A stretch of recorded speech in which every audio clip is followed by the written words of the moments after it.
যত বড় হয় চোর আসলে তার গায়ে বেশি লাগে। বিএনপি যেহেতু বড় একটি রাজনৈতিক দল, সমস্ত মানুষ বিএনপির প্রতি তাকিয়ে আছে।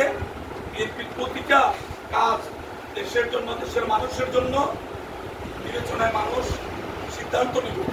আমরা যদি কেউ এই দলে থাইকে আমরা দলের প্রতি হয় এমন কাজ করি, তাহলে এটিকে ঠিক হবে।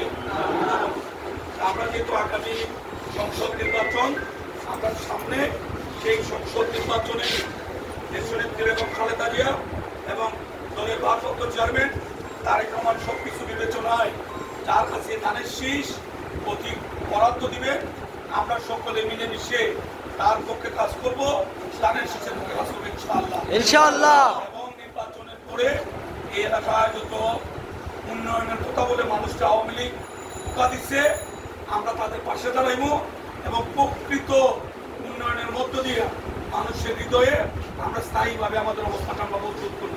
ঠিক আছে ইনশাআল্লাহ।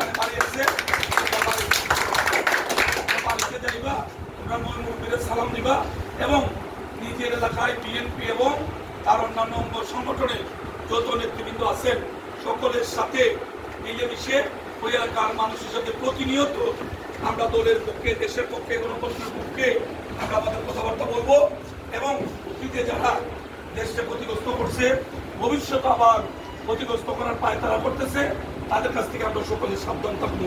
আর দুর্গা পূজা আমরা সামনে, এই দুর্গা পূজায় যাতে আওয়ামী লীগ এবং তার মিত্র বন্ধুরা কোনো ধরনের বিশৃঙ্খলা করতে না পারে সেই দিকে আমরা সতর্ক থাকবো।